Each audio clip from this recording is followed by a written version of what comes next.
He also took another test with you guys on 11/7. Yes, that was at 12:47, I believe. What?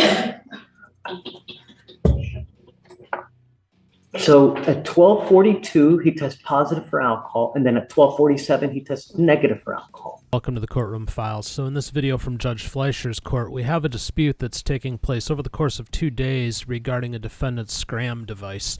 If you're not familiar with what a scram device is, it's an ankle monitor, but specifically one that is checking every 30 minutes through perspiration on your skin for what your alcohol content is in your body.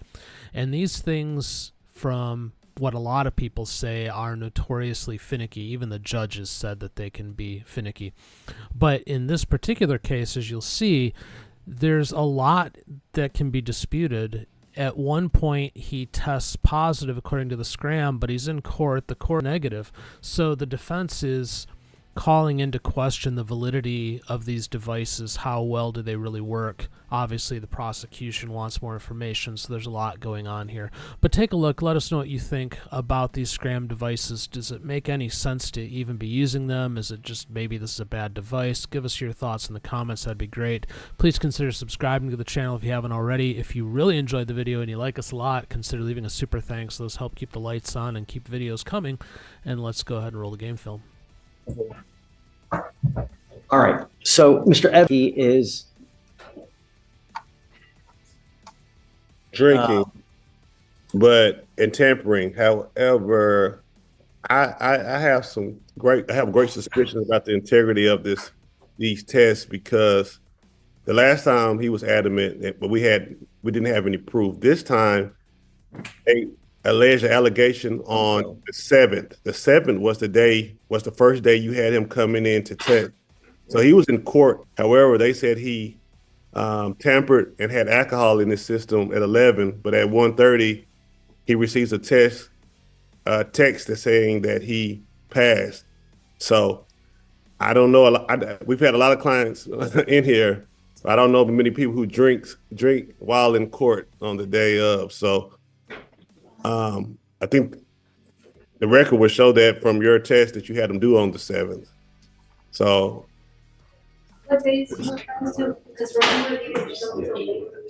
he didn't show up until after like 12:30 that day. But he still tested that day.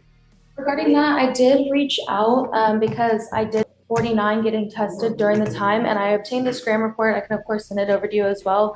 I had one of my supervisors look over it again due to the discrepancy there, and it does show multiple tampers themselves, but for the tampers that detected alcohol but not confirmed as consumption, it's very much believed that it could possibly be an environmental factor while he was at 49, either due to hands down very quickly.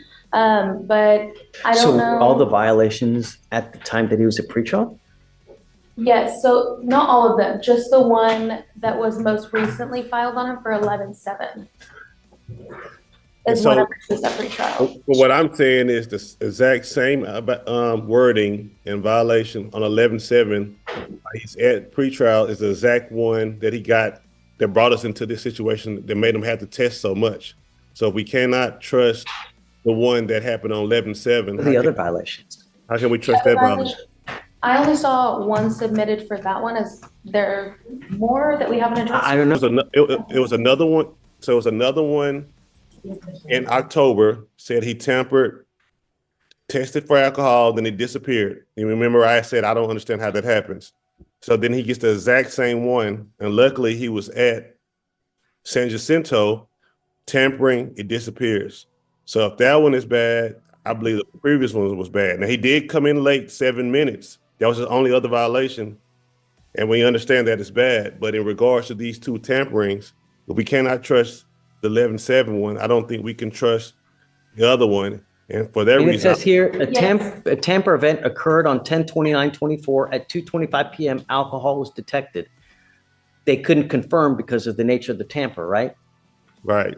So the one thing with that one, however, is I also will check. If not, I'll send it over again. And that one showed like a high level spike with a dissipation. And the discrepancy with the one on 11.7 is that it's a very short bump that comes down very quickly. The other one showed more accuracy of alcohol that wasn't deemed to be a possible environmental factor, or the So you're saying the 1029 could have been environmental then? I believe so. I don't And he tested, and that's the day that he blew earlier that day. Or he did something earlier that day in regards to testing. We don't have evidence of that. What I'm saying, I think it was something he had to do for the other case. But what I'm saying in regards to all these, if we were in court, the integrity of these machines are in question. I don't know if he has a malfunctioning one, but I don't see how we can rely on this scram device if it is saying that almost the exact same thing. She's saying the levels are a little higher or lower. It dissipated. However, I was told that alcohol stays in your system for a period of time and levels off. So I don't know how it can dissipate within seconds, even if it went higher or lower. And if it was higher on that day, so if you have something, an environmental, like let's say he puts sanitizer on his hands and it drips to thousands, it would be just astronomical. So we know that there's no possible way it could be alcohol. But when they're small, then it's more the reality that it could be alcohol. But the problem is that the device is supposed to stay on the legs to confirm. And when you have a tamper as such that you can't confirm, therein lies the problem. Because we have, I understand what you're saying about the integrity of the machine, but if every single time we have someone that's tampering with it so that we can't believe that every single one of those times, there's not a true tamper, because it can't just continue to happen and we can't get a true and accurate reading because of something that's forbidding it from happening. And sometimes it can be the shoes. Like I talked very thoroughly with my supervisor today about it, just because I was confused of the matter as well. And like if you're wearing boots, it can also affect that. But the thing is, they're very thoroughly instructed, and he reports to pretrial very often, so he should be aware of even this most recent tamper where the alcohol was alleged there. That may have been an environmental factor, but it is a definite confirmed tamper. So even if it wasn't intentional, it's still showing a tamper. So I don't know if he maybe had his pants tucked in under the device, but that's why he keeps getting the PPRs. Something is preventing the machine from doing what it's supposed to do. Mr. Evans? If he wants to report to pretrial and have it checked out, maybe to what's today, Wednesday, tomorrow, whenever he does his drug test, I can make him an appointment for that. But that's, But my position is this: we're here to try to make sure he's not drinking, and I know how the judge feels about drinking and driving. However, the day that he's in court testing, you had him do a urine test that same exact day, and they're saying alcohol on that day was a small spike. However, the alcohol on the 29th was a larger spike, and each one dissipated quickly, which means the only way you can know it dissipated is you would have to be able to test afterwards. I'm just saying, other than in a civil court or criminal court, the integrity of this machine would be in question. Group tomorrow, can you get me a full report of every single test that he's done? Yes, Judge. Every single number that you've been able to actually capture, okay? Every single tamper that you have, and I want a complete list of every single event that's happened. Yes, Judge. And then we'll get a copy to Mr. Evans, and then we'll talk to Mr. Akinpelu about it tomorrow. Yes, Judge. How about that? Because I don't have any paperwork in front of me, so I know how many events there have been, and that's really the only way that we should be even going forward, is to get a full and complete picture. And that's what I was asking for an email. So let's do that, and then he's supposed to be here tomorrow, so if you can just advise him to come earlier than 12:30, that would really help everyone. Okay. I will do that. And then we'll regroup tomorrow. Okay. Thank you, Your Honor. Let's plan maybe 11 o'clock. Is that okay, Mr. Evans? That's fine. Yeah. Okay. We'll do that. All right. Thank y'all. Okay. Thanks, bud. I think so. Tell me. This is in regard to. What's the word, Thunderbird? I got somebody's phone. Hakeem Pellet, come up. Thank you. I'm sorry. Everybody, please, just keep it down. You know,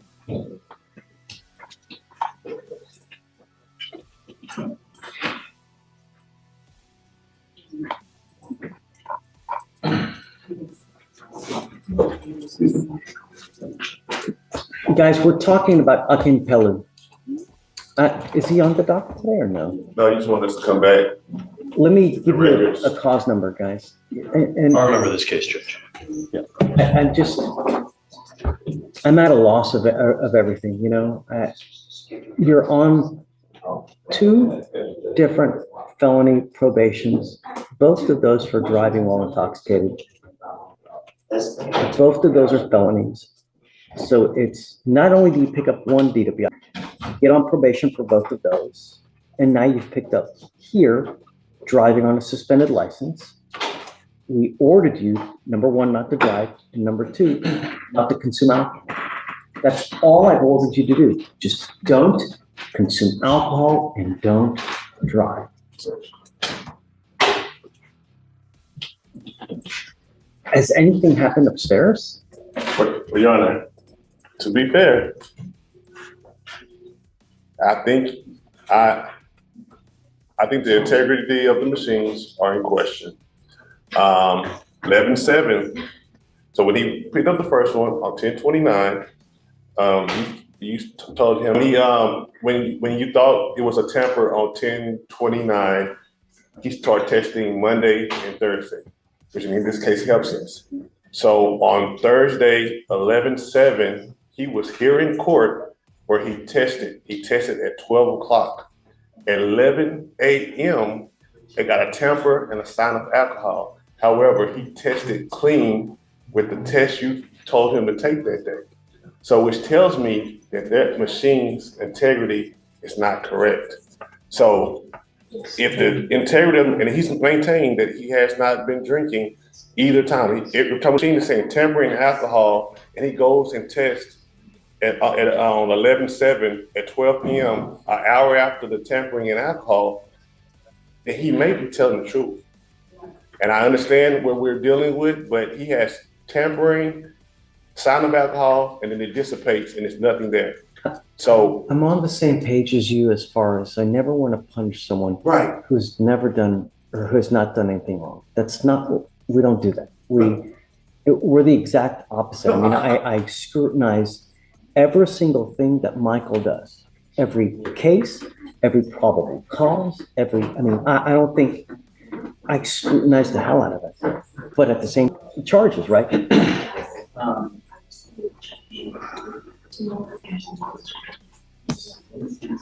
And Your Honor, and to say off the record, I know that you do that. I know that you are a judge that will be very fair in these situations. So I'm just saying that. So he takes a urine sample. It looks like on 11. What day was it?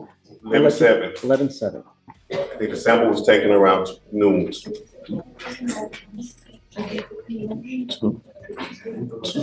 He did 2 that day, 1 upstairs and 1 downstairs.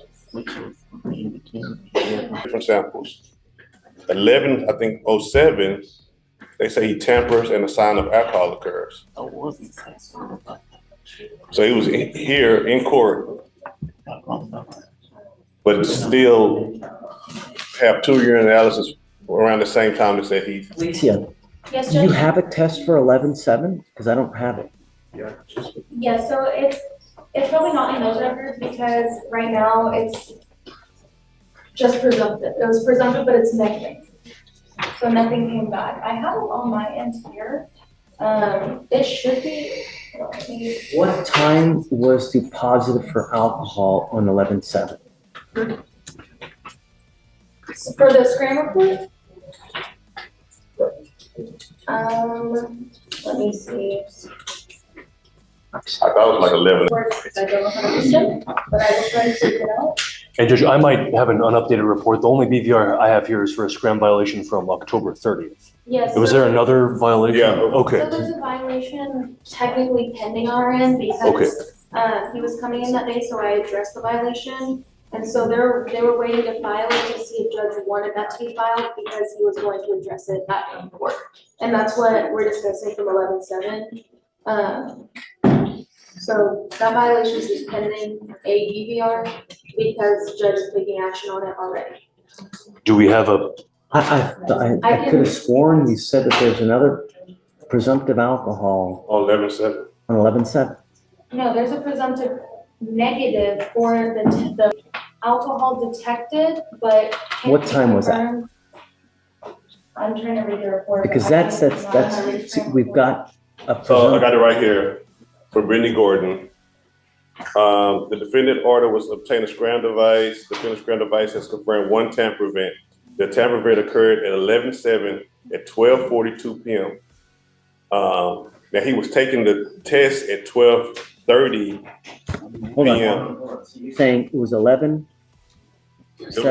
At 12:42 p.m.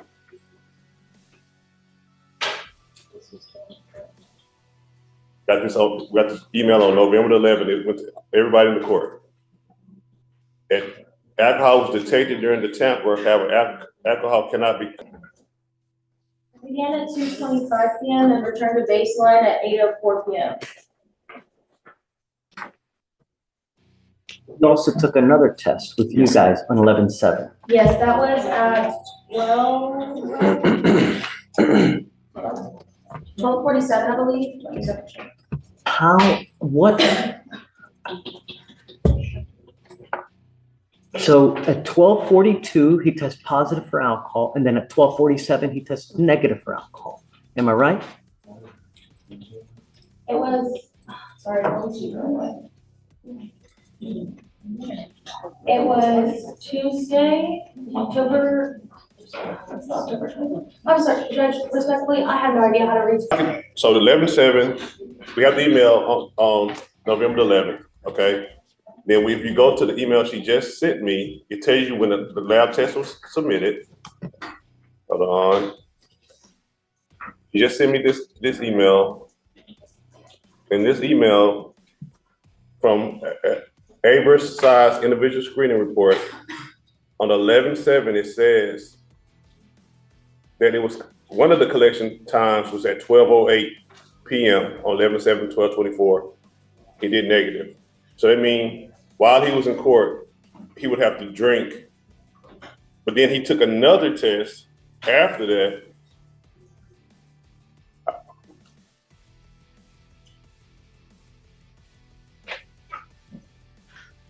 I don't know where the other test is at. What I'm saying, Judge, I'm just saying this whole, if we were in trial right now, the whole integrity of these machines would be in question right now because in the previous test, because the same exact message that we got on 11/7 was the same exact message that we got on 10/29. Scram temper, alcohol cannot be confirmed, same thing. So what I'm saying at this point, he has maintained to me, and I know he's messed up numerous times. He's maintained to me that he has not touched alcohol since his last situation. He did drive. He's wrong for that. See that he's got. Huh? I mean, he did That's right. why we're in here, because he was driving. So due to the charge, though. Yeah, he did drive. I hope to God that you're not driving this drunk. No. I'm talking about due to this charge. While we're back in your court. Okay. Judge, I don't have any of those emails. I think the best thing at this point is we can set this off for a bond hearing and I can bring Ronald Grant here to clarify all of this with all of us because none of us are experts. We don't know how to read the report. I know what defense is saying, but I can't even tell you the veracity of anything that's happening because I don't even have these emails. Yeah. So So I can subpoena Ronald Grant. We can do this next week. I can get it done. he is saying that we have a test, and I mean, what Mr. Evans is test 11/7, the scram at 12:42 there's a positive, but then 7 minutes later there's a negative when he goes up there to test. The machine's obviously messed up if that's true. Is that what you're saying, Felicia? And then I've also noticed on the screen report, I asked them, because again, myself, I cannot acquire this. I have to have it provided from our case managers and the provider of the device. But the screen report, the only one that I'm seeing attached to the email is for the DVR that was filed for the 29th, but I'm not seeing the one. 11/7. We have an It's email. not attached in the email, but we do have the rapid test when he was on site. The rapid's negative. Yes, and then we were informed, like I informed you yesterday, of the pending BVR violation for the 11/7 at that time. Hold on. So, Judge, we don't even have the scram report. We don't know what the presumed blood alcohol content was. It's very possible that if he had a very low blood alcohol content or breath alcohol content, that the scram detected that he could have come to court, taken a test and gotten a presumptive negative, because it's already been eliminated from his system. Tamper is have Ronald come up here and tell you what's possible or what's not possible, because he's the expert, and I get what defense is saying, but he doesn't know either. But I don't think. let me respond to that. What we do have is a test that happened at 12:07. Right. And I can show you that one. So even if we don't have the one that she spoke of, 12:47 that she referred to, we have a test right here, which will make us have to believe that he, while in court, he drank some alcohol if these machines are deemed to be valid. And we were about to reprimand situation, but now it's time to Reprimanding or remanding, he's suggesting that we just do it at a later time to get everything all together. okay. Well, in the meantime, since these machines, I'm not gonna take him into custody until I know 100%. but can we? Because he's working.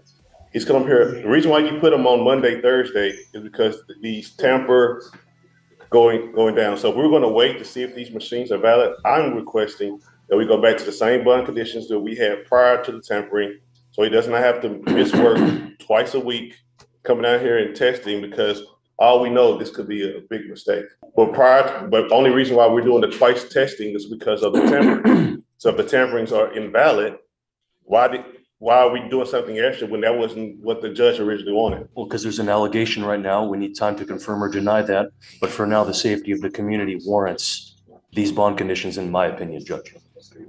And I strongly disagree. Mr. Evans, we have a curfew on it, right? I don't think we have a curfew. We just have the scram. You just have He the has a scram. curfew, Judge. Yeah. Well, So, okay. so, Are you working now? yes, sir. Working with project with Epic. So I assist physician and nurses on the software they use. Called Epic. The software is called Epic. I don't want anyone to lose a job. I mean, the last thing I want is someone to lose a job, right? But I have to know that you're not drinking. I know that you tell me no, but all I have are consistent problems. Every time we had you on docket for whatever it may be, there was always problems. Every single time you came in here with the DWI, there were issues. Every time you came, Understand? you know? Understand. So that's why it's hard to believe all these coincidences when the nature of my relationship with him was every time we had a case, there was at least 3 BVRs. Every single. And I was on your side. I was completely on your side. I thought he was telling me not the truth. But once I saw that he was in court that day, Let's do this. Let's set it for next week. Let's get every record, subpoena the person, right? Can we do next Friday, Judge? Is that possible? I'll be in trial next week till about Wednesday. Can we do next Friday? Okay. Or not Friday, Thursday? Yeah, and do you want me to waive the appearance? I just want you to waive the test. Okay, I will. Yeah. I will. Yeah, that's all I want. But he's got to be here for the next BVR here. No, yeah, that's fine. Yeah, I just want him to be able to work. So thank you so much. I'm tired of having to deal with one problem or the other. I would suggest that you go get a new machine so that we know that there are no more issues. Go down there, tell them, hey man, give me a new machine so that we know if there are any issues, that way you can make sure that you get a new one. Felicia, can we send him for a new one now? Yeah. Just to make sure that, Okay, so you guys pick it, we'll do it. And then, we'll do it. We'll take them off Okay, that. thank y'all.